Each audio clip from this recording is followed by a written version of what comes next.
The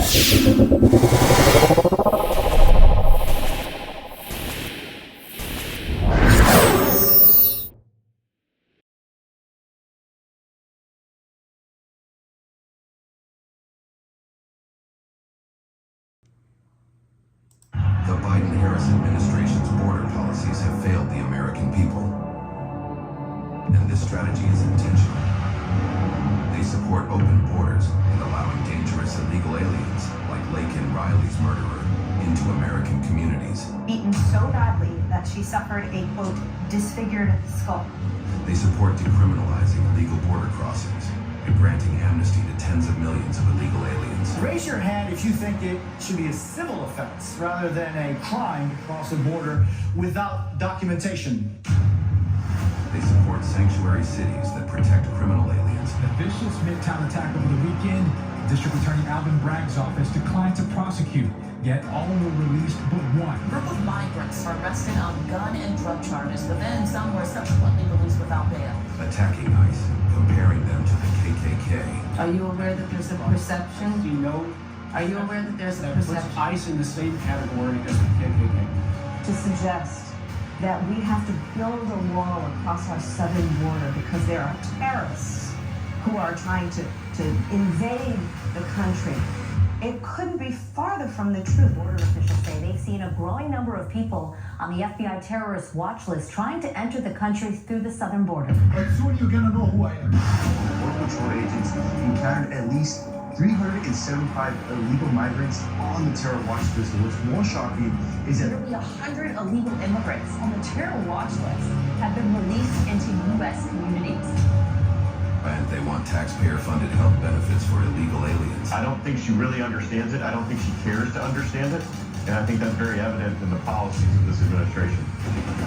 The solutions are not complex. Secure the border, Enforce the law and bring deterrence into that system. end human trafficking, and defeat the cartels. I would say that the border is anything but secure.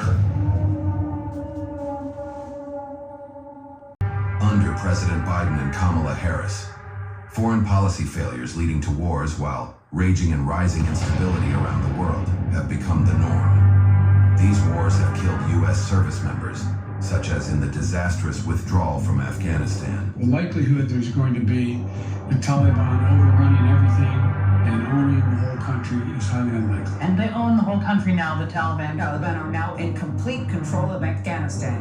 Complete chaos. How did President Biden get this so wrong? It is now the deadliest attack on U.S. forces in Afghanistan in more than a decade. And have endangered U.S. national security interests, both domestically and abroad. The Taliban held another victory rally, parading mock coffins. Within Biden and Harris's first year in office, they greenlit the first of foreign policy failures. You destroyed not Afghanistan, but the world! Mr. President, your empathy has become a trademark of your presidency. I said, I swear to God, if he checks his watch one more time, I found to be the most disrespectful thing I've ever seen. Billions of dollars of U.S. weapons and equipment were left behind, which fell into the hands of the Taliban and other terrorist organizations. Afghanistan, yes. Were you the last person in the room? Yes. The Russian invasion of Ukraine became imminent. Biden irresponsibly insinuated a minor incursion by Russia on Ukraine. The war has since raged on for the last 2.5 years, with no clear end-state solution by the Biden-Harris administration. Instead, they continue to greenlight billions of dollars of U.S. taxpayer funds under its approach of arming Ukraine for as long as it takes, which is now up to $175 billion. Hamas led the deadliest terrorist attack against Jews since the Holocaust.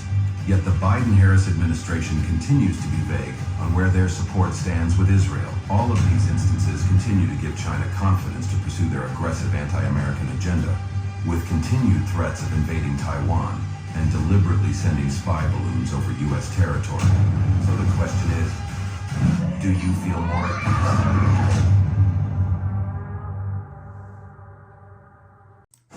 It's clear to see that Kamala Harris's plan to use our beloved Medicare program to cover illegal aliens is a bad idea.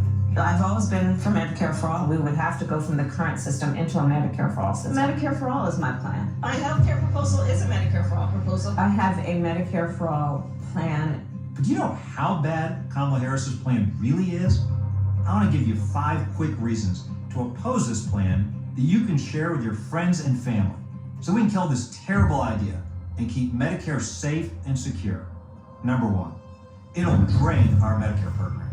Look, seniors have paid into the Medicare program their entire lives to receive quality care in their later years. And adding 12 million illegal aliens who haven't paid their fair share, that'll drain it quickly, plain and simple. Number 2, it'll limit access to doctors and nurses. You guys know it's hard enough to get an appointment with a doctor you trust. If Kamala's Medicare for All plan goes through and she floods the system with 12 million illegal aliens, wait times are going to go up, access is going to go down. That's a fact. Number 3, spending is going to soar. Just adding 12 million illegals to Medicare through Kamala's Medicare for All plan will cost close to $2 trillion. That'll drain our Medicare program. That's trillion with a T. That's money that that's money that we're gonna have to pay back. Number 4, payments to doctors will be cut. This is gonna result in fewer doctors available to patients and even worse healthcare access for our parents and grandparents in need. Number 5, Kamala's Medicare program for All plan adds 12 million illegal aliens to our Medicare program. That's 12 million. That's a gold-plated invitation to millions and millions more illegal immigrants to flood our border and flood our healthcare system. Look, don't let your family and friends fall for the lies. Kamala Harris's Medicare for All plan to give free healthcare to legal aliens is anything but free. It'll cost all of us. Let's kill this idea before she kills the Medicare program America loves.